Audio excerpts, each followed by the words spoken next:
재림 시기보다 더 중요한 것, 이 제목으로 말씀을 나누고자 합니다. 여러분 혹시 헤드라이트가 고장난 차를 밤에 운전하신 경험이 있으신가요? 제가 교육 전도사 때 일입니다. 청소년 부서 여름 수련회를 강원도 어디에선가 하게 되었어요. 상당히 깊은 골짜기였던 것으로 기억이 됩니다. 밤에 이제 수련회에 필요한 물품을 추가로 더 구매하기 위하여 원주시로 나가게 되었어요. 청년 교사가 운전을 하고 제가 옆에 타고 있었습니다. 시골길을 한참 달리고 있는데 뭐가 퍽 소리가 나면서 헤드라이트가 탁 나가버리는 거예요. 야, 정말 시골 밤길이 이렇게 깜깜하구나. 아무것도 보이지 않더라고요. 깜짝 놀랐습니다. 정말 아무것도 볼 수가 없어요. 그러니까 전진할 수도 없고 후진할 수도 없는 거죠. 뒤에 혹시 차가 와서 우리를 받으면 어떡하지? 두려움이 생겼습니다. 어떻게 할 수가 없는 통에 뭔가 있는가 싶어서 봉고차를 막 뒤져봤더니 그 대형 랜턴이 있더라고요. 대형 랜턴이. 그래서 감사하다 싶어서 이 랜턴을 이 창문 밖으로 내서 앞을 비추고 제가 비추고 청년 교사가 거의 10km, 20km 달달달달달달 운전을 해서 큰 길까지 나가게 됐어요. 큰 길 나가니까 가로등이 있더라고요. 여러분 이 가로등이요 축복이라는 게 그때 느껴졌어요. 야, 이 빛이 이렇게 중요하구나. 우리도 인생을 살다 보면 어둠을 경험할 때가 있지 않아요? 어디로 가야 되는 것인지, 무엇을 해야 되는 것인지, 이 문제를 어떻게 풀어야 되는 것인지, 이런 어둠을 경험할 때가 있죠. 어떤 결단을 내려야 되는 것인지, 지금 우리 자녀들 이거 어떻게 해야 되는 것인지 아무것도 정답이 보이지 않아서 마치 어둠 속에 있는 것과 같은 그런 곤란함에 빠질 때가 있어요. 그럴 때 여러분 어떻게 합니까? 시편 119편 105절에 보면 이런 말씀이 있어요. 주의 말씀은 내 발의 등이요 내 길의 빛이니이다. 오늘도 말씀을 통해서 내 인생길을 비추어 주시는 하나님의 은혜를 경험하시기를 주님의 이름으로 축원합니다. 데살로니가 교회에 종말론 사이비가 침투했습니다. 그때나 지금이나 사이비들의 공통점이 뭐냐 하면 주님의 재림을 가지고 사람들을 미혹한다는 거예요. 1990년대에 다미선교회라고 하는 이단이 있었습니다. 이 다미선교회는 1992년 10월 28일에 휴거가 일어날 것이라고 주님이 재림할 거라고 이야기를 했습니다. 그러자 놀랍게도 정통교회에 다니는 권사님, 집사님, 장로님들이 이 다미선교회에 빠진 거예요. 많은 목사님들이 그거 이단이라고 휴거 없다고 그렇게 말을 해줘도 듣지 않았습니다. 오히려 그렇게 말해주는 담임 목사님들을 향해서 어떤 권사님이 목사님 주님의 휴거가 일어날 텐데 우리 목사님은 어떡해요? 하면서 눈물까지 흘렸습니다. 1992년 10월 28일이 되자 다미선교회에 가입한 사람들은 교회에 모여 흰 옷을 입고 휴거를 기다렸습니다. 찬송을 미친 듯이 불렀어요. 그때 언론에서는 휴거가 일어나지 않으면 이 사람들이 집단 자살을 할 수 있다. 극단적인 선택을 할 수 있다. 경고를 했습니다. 정부에서는 경찰들을 예배당 앞에 배치하여서 만일의 사태에 대비하게 했습니다. 다미선교회에 빠진 사람들은 예배당 밖에서 자신들을 보고 있는 성도들과 또 경찰들을 향해서 아주 불쌍하게 여기면서 이렇게 말을 했어요. 이제 얼마 남지 않았어요. 빨리 들어오세요. 우리 주님이 오셔서 우리를 데려가시면 휴거가 일어나면 여러분들은 7년 대환란을 겪게 돼요. 마지막 얼마 남지 않았어요. 어서 들어오세요. 그때는 늦었어요. 소용없어요. 막 걱정해 주시더라고요. 1992년 10월 28일 밤 11시 50분 이제 10분만 지나면 날짜가 바뀌죠. 다미선교회에 빠진 분들이 미친 듯이 더 뜨겁게 찬송을 부르며 휴거를 기다렸어요. 그 현장에 제가 있었습니다. 밖에서 보고 있었어요. 밖에서 보고 있었다고요. 아니고 제가 가만히 구경하고 있었거든요. 아무 일도 일어나지 않았습니다. 11시 59분이 됐어요. 더 미친 듯이 주여 삼창하면서 부르짖었습니다. 뚜 휴거 없었습니다. 새벽 1시가 되자 한 권사님이 두 손으로 부끄러운 듯이 얼굴을 가리고 예배당으로 나왔습니다. 그러자 어떤 분이 엄마! 그러면서 뭐해? 하면서 막 데려가더라고요. 한 새벽 2시가 되니까 한 절반 정도 되는 분들이 예배당 밖으로 나왔어요. 그런데 끝까지 그 안에 남아서 주님 재림하신다고 우리 휴거 될 거라고 완강하게 집에 가기를 거부하시는 분들이 있었습니다. 나중에는 이제 경찰들이 예배당 안에 들어가서 그분들을 다 해산시켰어요. 휴거는 없었고 재림은 없었습니다. 저는 그 현장을 밖에서 밤새도록 목격했어요. 제일 충격에 빠진 것은 뭐냐면 교회에서 함께 예배한 그 권사님이, 그 장로님이, 그 집사님이 그 자리에 있었다는 것입니다. 너무 쉽게 이단에 빠졌다는 거예요. 그분들이 흰옷을 입고 있는 것을 봤는데요, 청년이었던 그때 저는 그분들이 미친 사람들처럼 보였어요. 아니 왜 저렇게 있는 거지? 아니 목사님이 그렇게 아니라고 말씀하셨는데 왜 안 듣고 저렇게 있는 거지? 이해를 하지 못했습니다. 이와 같이 역사적으로 이단과 사이비들은 끊임없이 주님의 재림이라는 주제를 가지고 사람들을 미혹해 왔고 앞으로도 계속 이 주제로 사람들을 미혹할 겁니다. 여러분, 우리 주님의 재림의 때는 아무도 모른다는 것을 여러분 아셔야 돼요. 그리고 주님은 절대로 영으로 재림하시지 않습니다.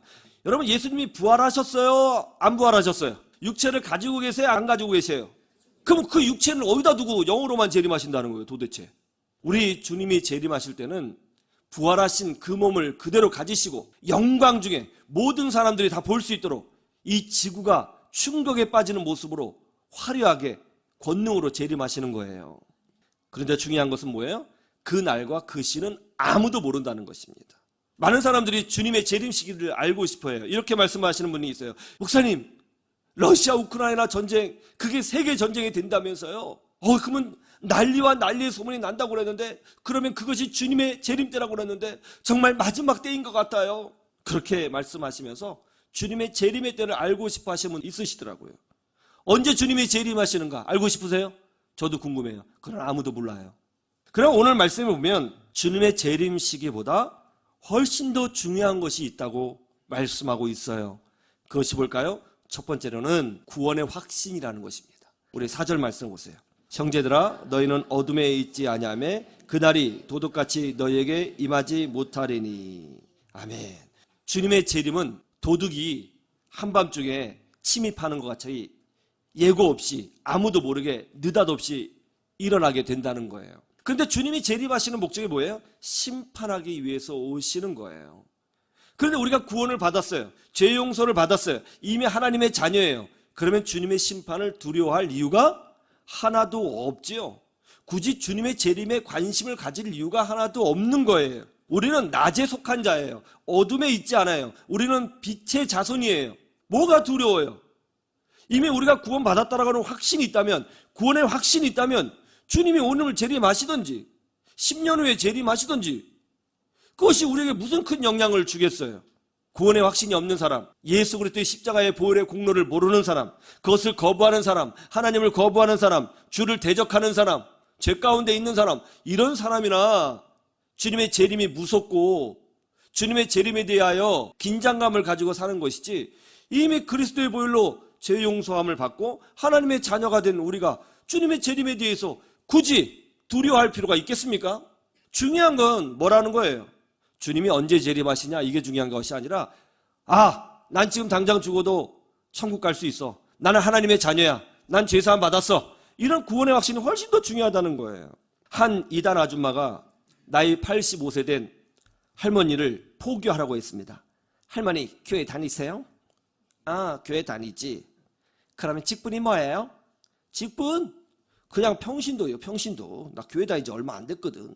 그러자 그 이단 아줌마가 이렇게 질문합니다. 할머니, 그럼 구원 받으셨어요? 아유, 구원 받았지. 그때 이단이 이렇게 치고 들어옵니다. 그럼 언제, 몇 날, 몇 시, 몇 분에 구원 받으셨어요? 할머니가, 그것도 뭔 소리요? 언제 구원 받는지 어떻게 알아? 그러나 이렇게 말합니다. 할머니 생일 아시죠?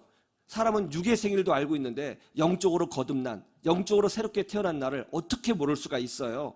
구원받은 사람들은 자기가 언제 태어났는지 분명히 알아요. 할머니 또 생일 다 아시잖아요. 할머니가 이렇게 얘기합니다.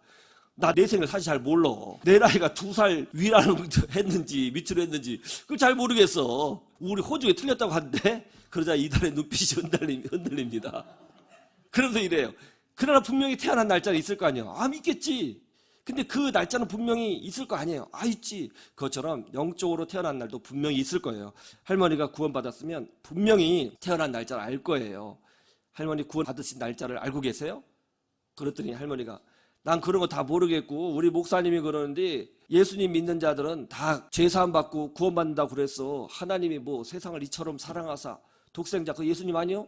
독생자를 주셨는데 그분을 믿으면은 다 죄사함 받고 구원받는다고 그러고 하나님의 자녀가 된다고 그랬는데 나 하나님 딸이요. 다 내가 예수님 생각할 때마다 눈물이 나를 위해서 내 죄를 위해서 그렇게 다 죽으시고 내가 그분 때문에 내가 용서함 받고 내가 하나님의 자녀가 되었단께 나 구원받았어. 그랬더니 구원받은 날짜를 아세요? 그거 다 필요 없고 나 예수님 믿으면 구원받는다고 나 예수님 믿는다니까 그 구원받았다니까 그러니까 날짜를 그거 다 필요 없고 다 믿는다고 성경이 다 있다는데 나는 구원받았다고 이 할머니가 완강하게 구원받았다고 아주 확신을 가지고 얘기를 하니까 이 이단 아줌마가 너무 놀란 거예요. 아니 이 나이 들어서 예수 믿은 지 얼마 되지 않은 할머니가 이렇게 강력한 구원의 확신을 가지고 있다니 도대체 이 교회는 어떻게 훈련을 시키기에 이 나이 들어서 예수 믿은 이 할머니에게 이렇게 강력한 구원의 확신을 심어줄 수 있는가. 그래서 이 이단 아줌마가 궁금해서 주일날 할머니 따라서 교회를 나오게 된 거예요. 그러다가 그 교회 집사가 되었답니다. 이거 사실이에요. 어떤 컬럼에서 읽은 거거든요. 여러분 학력도 중요하고요. 젊은 것도 중요한데 더 중요한 건 지금 내가 구원받은 하나님의 자녀냐 하는 구원의 확신이 있느냐 하는 것이 훨씬 더 중요하다는 거예요. 교회 다니는 것도 중요하고 성경을 많이 읽은 것도 중요한데 더 중요한 것은 내가 지금 구원받은 하나님의 자녀다 하는 이런 확신이 있느냐 이것이 훨씬 더 중요하다는 거예요. 그게 바로 능력이에요. 교회 다니는 거, 성경을 읽은 거 누구나 할 수 있어요. 그러나 나를 위하여 십자가를 지신 예수 그리스도를 인격적으로 만나고 내 죄의 문제가 예수 그리스도 안에서 해결되어졌고 내가 죽어서 지옥 갈 인생인데 예수님 덕분에 하나님의 자녀가 되었다는 이 감격스러운 사실을 지성으로 알고 있는 것이 아니라 영으로 깊이 체험하여 알고 있는 것. 그래서 내가 하나님의 자녀구나 확신을 가지고 있는 것. 이게 제일 중요한 문제고 사실은 오늘날 21세기 이 시대를 살아가는 현대 그리스도인들에게 가장 필요한 주제인 것입니다. 구원의 확신이 있느냐 이게 중요한 거예요. 이거 있으면 흔들리지 않는 거예요. 예수님이 언제 재림하시느냐 이게 중요한 게 아니에요. 내가 지금 하나님의 자녀다 하는 분명한 구원의 확신이 있느냐 지금 당장 죽어도 천국 갈 수 있느냐 이 확신이 중요하다는 것입니다. 이것만 있으면 우리 승리하고 천국 축복을 누릴 수 있게 되는 것입니다. 이 확신으로 무장되시기를 주님의 이름으로 축원합니다.